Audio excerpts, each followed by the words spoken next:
Bonjour à tous et bienvenue sur l'antenne française de Radio Taïwan International. Ici Lisa Dufaux et François-Xavier Boulet C'est pour bien vous ça. présenter le courrier des auditeurs de cette semaine.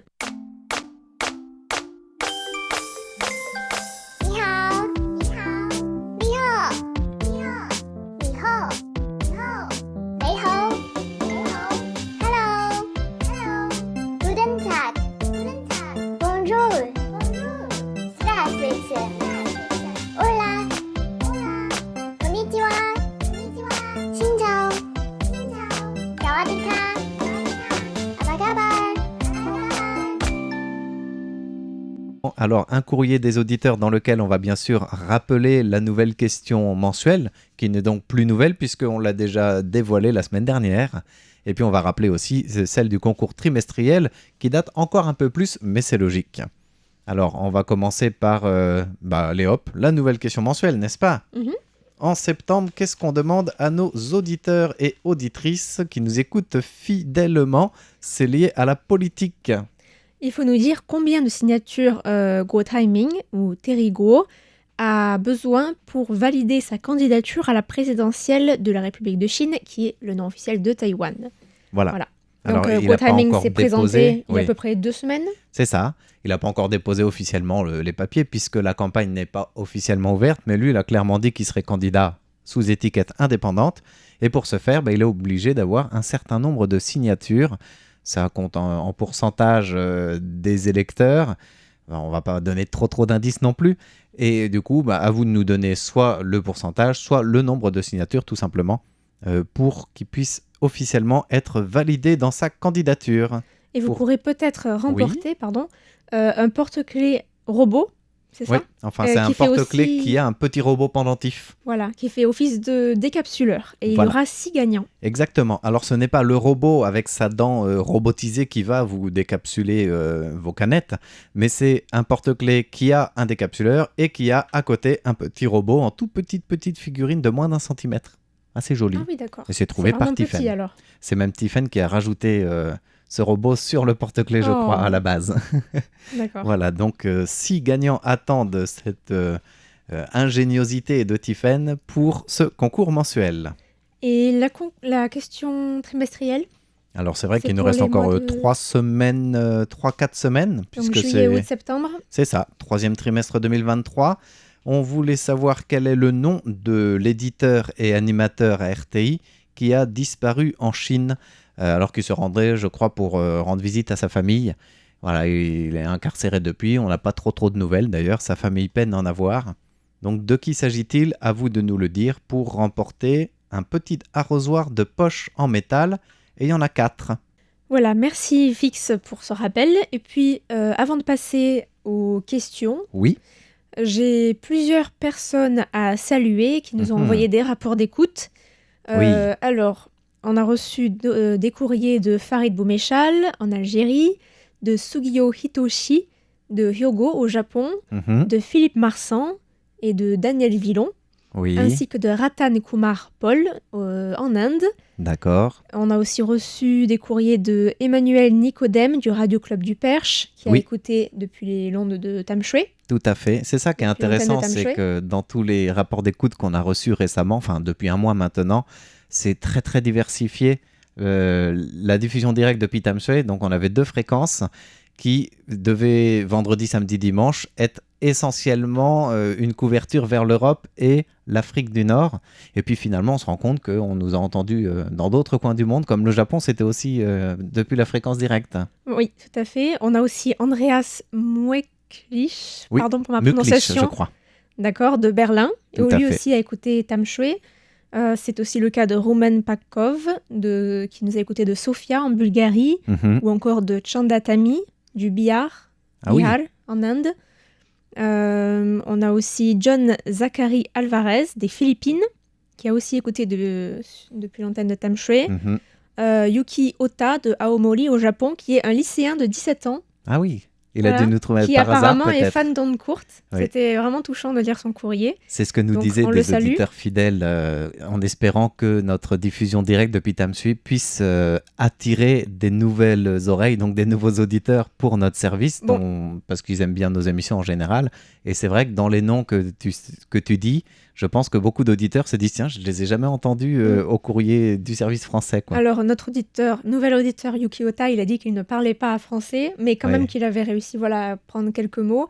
Et puis, il a dit que ça lui avait donné envie d'apprendre et qu'il allait apprendre très sérieusement. Donc, On espère voilà, on qu'il va nous voir. écoutera au fur et à mesure qu'il apprend. On a aussi Jawad Saber du Maroc, Gilbert Dupont de France, je Oui, crois. tout à fait, dans le Han centre. Dieter Buskau Mhm.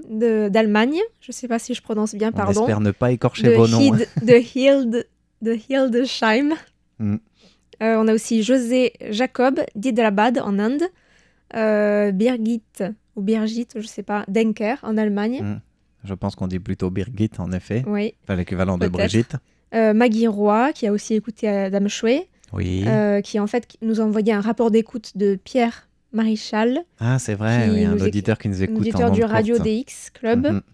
On a aussi Muhammad Akel Bashir du Pakistan, Oui, ou encore Rob Denbourg des Pays-Bas, bien. Carlo Giordani d'Italie, Mhm. Alain Carlier qui a envoyé un fidèle rapport aussi. d'écoute du samedi 26 août, Oui, et enfin, alors, je les ai pas tous c'est pas écrits, exhaustif, mais mais c'est vraiment représentatif. Oui. Harald Suss de Strassow en Autriche, qui a D'accord. aussi écouté la station de Dame Chouet. Voilà, c'est Voilà, la magie pardon des pour ondes. tous les écorchements, les écorchages de noms, pardon. Oui. On espère que vous n'êtes pas froissés, mais au contraire que vous nous écoutez de plus belle, quitte à nous envoyer un petit mail pour dire ça se prononce pas comme ça, puis Voilà. nous mettre un peu une phonétique pour qu'on écorche moins vos noms.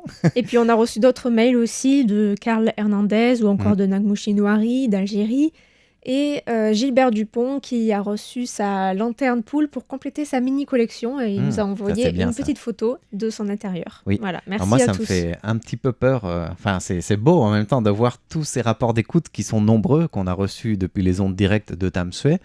Mais ça fait peur de se dire, le monde entier nous écoute, Lisa. Faut pas qu'on dise de bêtises. Non, c'est vrai qu'on a, depuis ces dernières années, depuis l'épidémie, depuis aussi le contexte géopolitique, le contexte interdétroit, Taïwan est de plus en plus vu sur la scène mondiale. Nos émissions sont peut-être aussi plus suivies, en tout cas notre couverture d'actualité, par exemple. On a pas mal de visites sur notre site qui vont croissantes. Ça, c'est pas mal.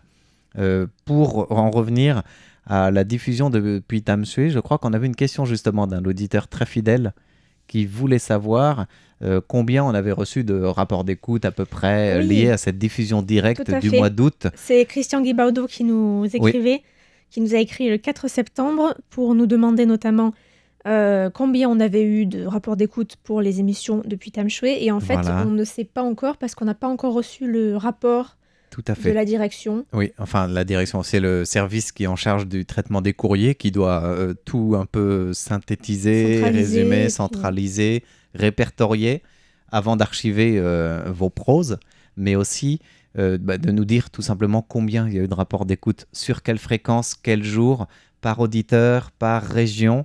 Et on attend surtout en fait quelques temps, puisque en théorie on devrait attendre jusqu'à la fin du mois de septembre à peu près, à cause du délai de courriers postaux. S'il y en a qui nous envoient leur rapport par courrier traditionnel, ça demande généralement 3 bonnes semaines des délais postaux, un petit peu plus en période d'été. Du coup, généralement, on attend un mois avant de faire ces rapports-là, sachant qu'il y en a peut-être qui vont passer à la trappe et qu'on va rajouter après coup.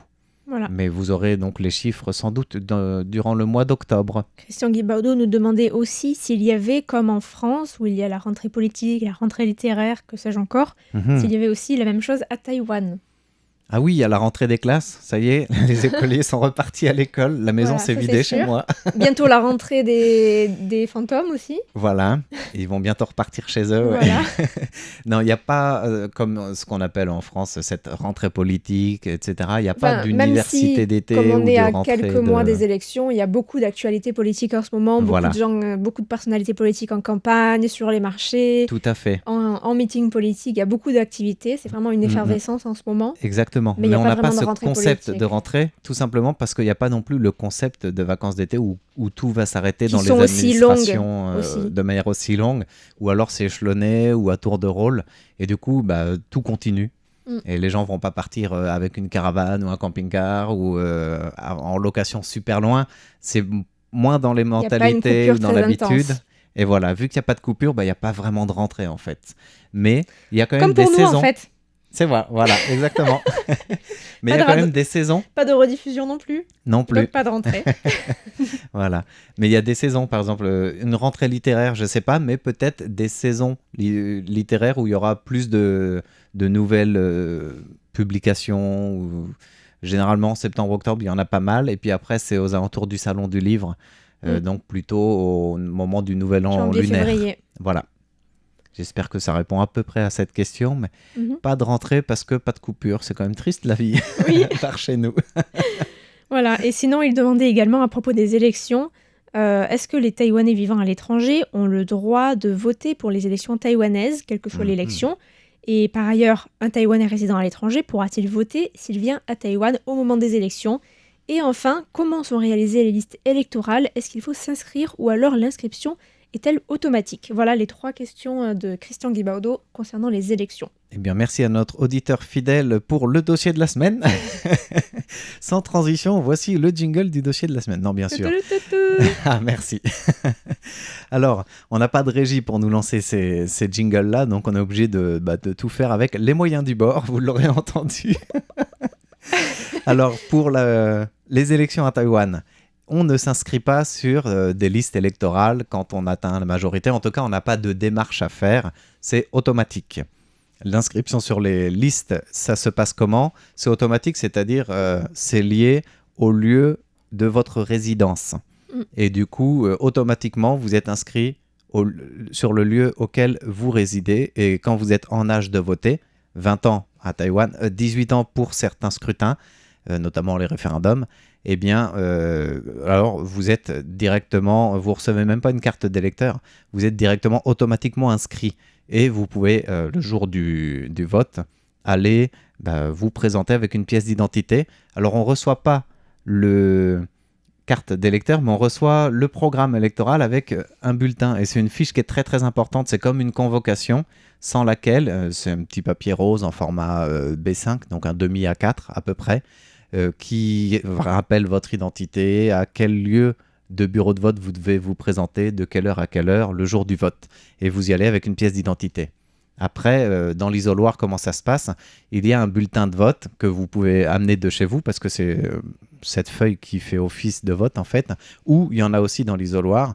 Et c'est pas plier le nom du candidat choisi, mettre dans une enveloppe et puis après dans l'urne, mais c'est la feuille qui a un tableau avec tous les candidats ou tous les partis politiques selon le scrutin.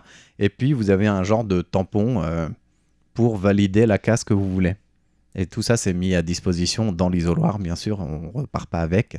Une fois que c'est validé, on met notre... c'est à secret, un bulletin secret, donc il faut le plier en deux, et puis après le glisser dans l'urne. Et après, c'est le même système que dans un bureau de vote français, par exemple. On dit « à voter » et puis on émarge sur la liste. Sauf qu'on ne dit pas à voter en français. Évidemment. Ça serait bizarre. Voilà. Alors, ça, c'est grosso modo comment ça se passe.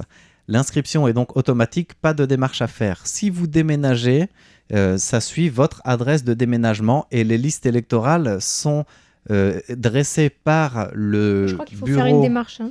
Alors ça dépend justement. C'est automatique dans les 3 mois qui précèdent un vote. Et du coup, il faut faire une démarche pour se domicilier à son nouveau déménagement. Mais après, votre liste électorale vous suit dans votre nouveau lieu de résidence. Mais je sais qu'il y a beaucoup de jeunes, par exemple, qui ne font pas la Alors démarche ça, pour on va y changer le revenir nom justement. Oui. Et du coup, dans les 20 jours qui précèdent le scrutin, les bureaux d'enregistrement des ménages donnent la liste des noms de ceux qui en sont en âge de voter, donc des électeurs, on va dire électeurs inscrits, mais encore une fois, c'est automatique comme démarche, de chaque lieu de bureau de vote à la commission centrale des élections qui, elle, va envoyer les convocations. Alors, on disait, les jeunes, justement, eh bien oui, si vous êtes jeune étudiant en dehors du lieu de résidence de vos parents ou de vos tuteurs légaux, et vous êtes soit en colocation, soit même au dortoir de l'université, eh bien, il faut retourner à votre domicile pour voter, parce qu'on ne peut pas voter par procuration, on ne peut pas voter par correspondance, on ne peut pas voter dans un autre bureau que celui dans lequel on réside. Et du coup, si vous voulez voter plus proche de chez vous au lieu de rentrer au domicile de vos parents, il faut en effet faire des démarches pour dire que vous habitez ailleurs. Et du coup, vous changez de lieu de résidence. Ce qui est un peu complexe à Taïwan parce que c'est ce qu'on appelle l'enregistrement des ménages, on appelle ça le rucheng. Et généralement, ça marche par famille. Donc les enfants sont aussi sur le rucheng des parents. Et une fois qu'ils ont déménagé, je ne suis pas sûr qu'ils peuvent revenir aussi facilement sous la houlette, entre guillemets, parentale ou du tuteur légal, quoi. Alors, pas de démarche pour s'inscrire, mais si on veut, en effet, se domicilier pour ne pas avoir à voyager. Et on a vu cette grande problématique des jeunes qui sont de plus en plus nombreux. Ils représentaient 7% de l'électorat en 2016, presque 10% 4 ans plus tard en 2020. Et ces jeunes-là, tous les partis les partis politiques aimeraient bien attirer leur vote, parce que c'est quand même une masse de voix non négligeable. Alors s'ils ne votent pas parce qu'ils sont trop loin, et beaucoup le font pas finalement, il y a un autre problème qui se rajoute, c'est ceux qui sont étudiants. Souvent, ça tombe aussi à la période des examens de fin de semestre.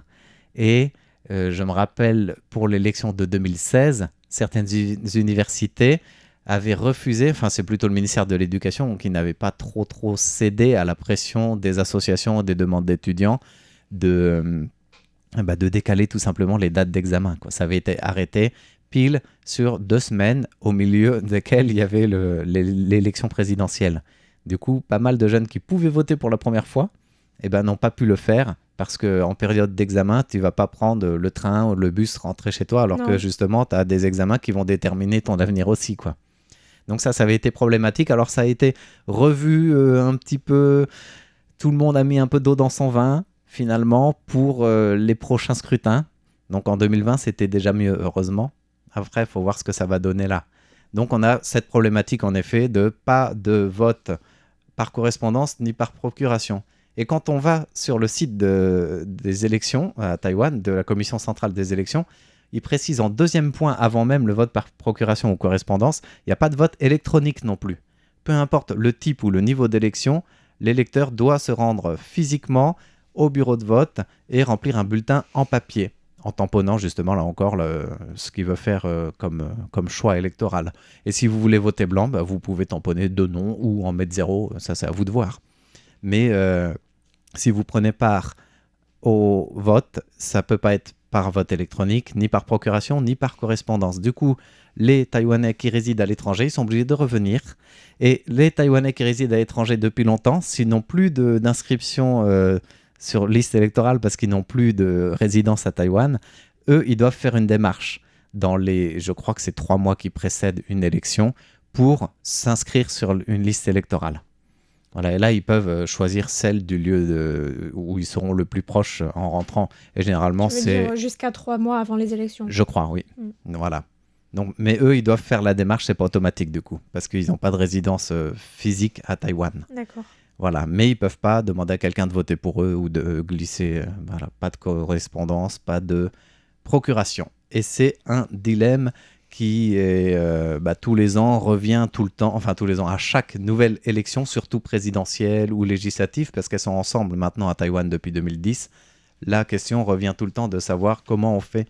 Et la première fois qu'on a posé la question de mettre en place une idée de vote par procuration à Taïwan, c'est en 2002. À l'époque, un certain parti d'opposition, le Kuomintang pour ne pas le citer, arguait que plus de 68% des électeurs, d'après des sondages d'opinion, montraient qu'on était favorable à mettre en place un vote par procuration ou permettre aux Taïwanais de l'étranger de voter depuis l'étranger en allant à l'ambassade ou au consulat, donc un vote à distance ou pour cela. Ce qui a été absolument refusé et même ignoré par le pouvoir en place de l'époque. Donc c'était l'administration de Chen Shui-bian.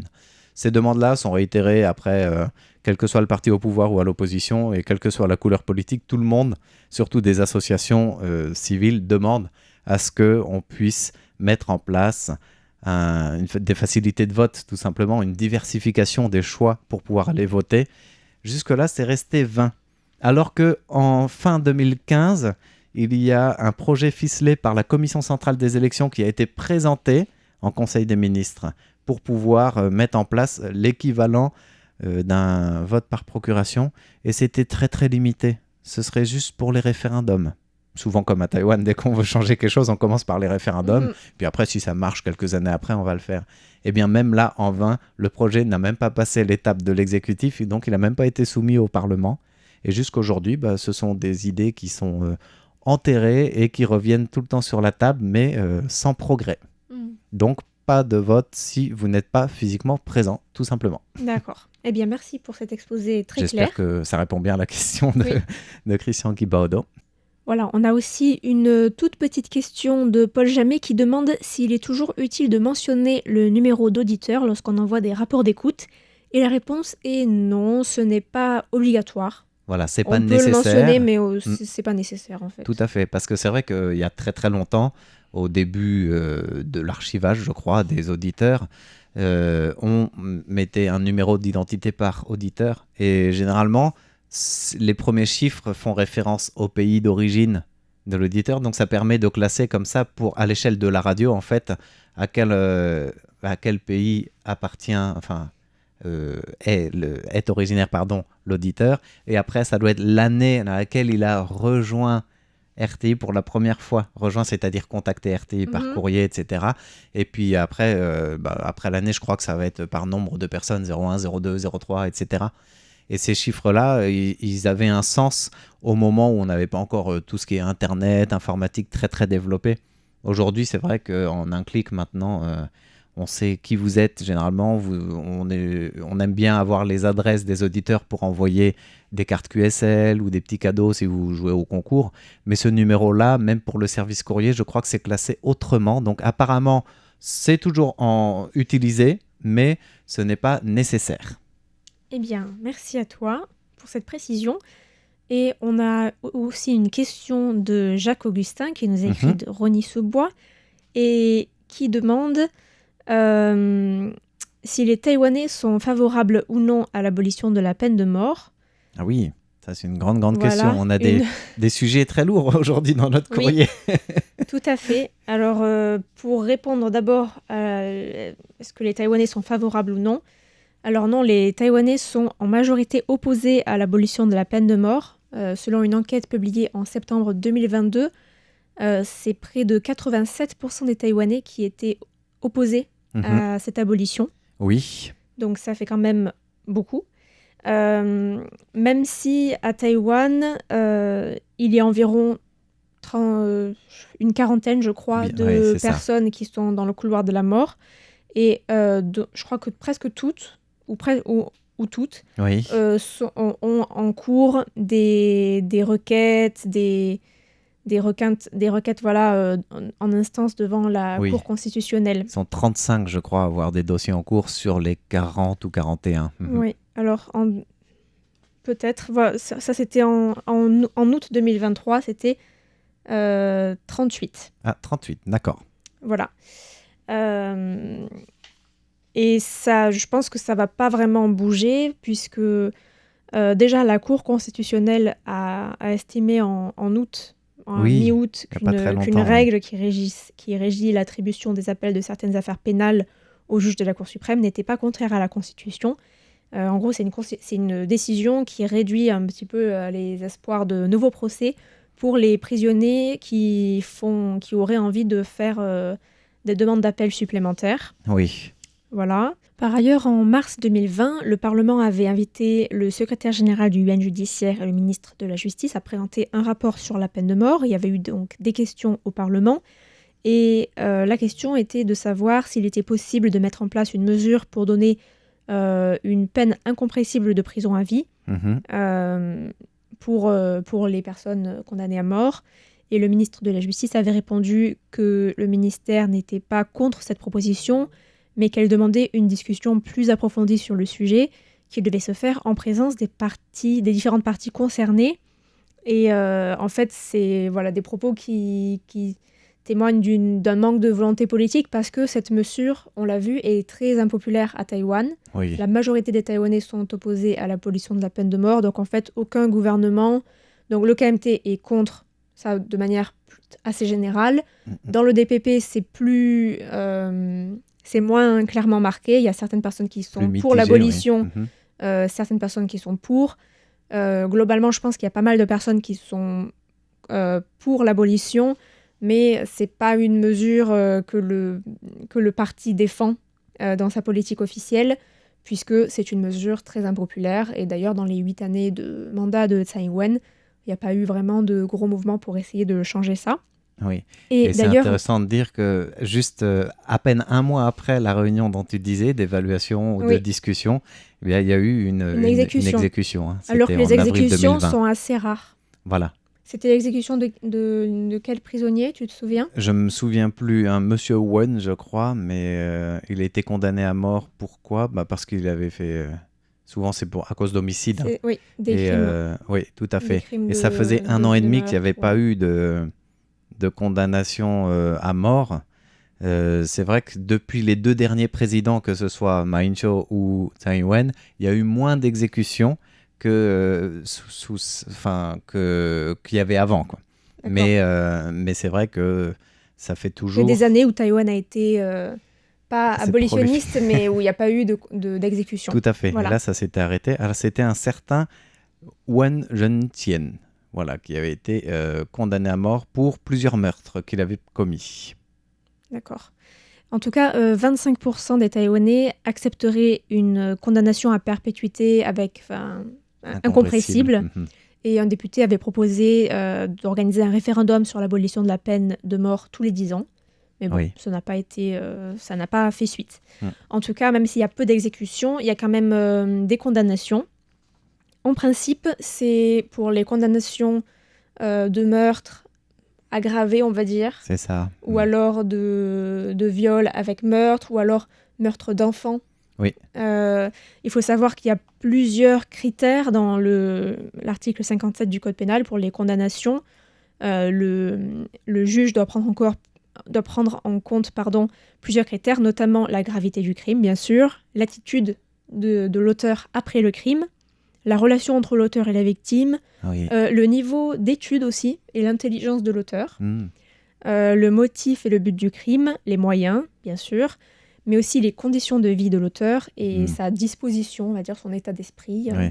Sachant qu'il y a des évaluations psychologiques qui sont forcément faites Voilà. au moment du procès ou en amont. Mhm. Par exemple, en début d'année, la branche de Kaohsiung de la Haute Cour de Taïwan Oui. a maintenu la peine de mort pour l'assassinat d'une étudiante malaisienne de 24 ans, commis en 2019, et l'auteur du crime qui a reconnu avoir violé et tué sa victime, puis s'être débarrassé du corps, a été condamné justement donc pour tentative d'agression sexuelle, meurtre sexuel, vol et meurtre prémédité et abandonnement d'un corps. Mhm. Et en fait, il a montré une absence d'empathie pour la victime. Et donc, les juges ont estimé que ça rendait difficilement... il était difficile de s'attendre raisonnablement à une rectification et ça réduisait aussi la probabilité d'une réintégration sociale. Donc, c'est pour ça qu'ils ont décidé de prendre cette décision. En principe, ça se fait comme ça. Voilà. D'accord. Manque de remords Oui. pendant le procès ou C'est vrai que alors ça montre d'autant plus que la personne a été lucide de ce qu'elle faisait et qu'elle ne le regrette pas, donc elle n'est pas prête non plus à faire un effort dans l'autre sens, en effet. Oui. Voilà, donc ça se passe comme ça à Taïwan. J'espère qu'on a été assez clair. Oui. Merci à Jacques-Augustin pour sa question et merci à tous nos auditeurs qui nous ont écrit, qui nous ont envoyé des questions, qui ont répondu au concours et qui nous ont Oui, envoyé je te vois des rapports conclure d'écoute. parce que c'est vrai que c'est déjà la fin du courrier, Eh dis oui, donc. bien sûr. Alors on vous donne rendez-vous la semaine prochaine pour de nouvelles réponses à vos questions. Oui, bye à bientôt. bye. 你好，你好，你好，你好，你好，你好，你好，你好。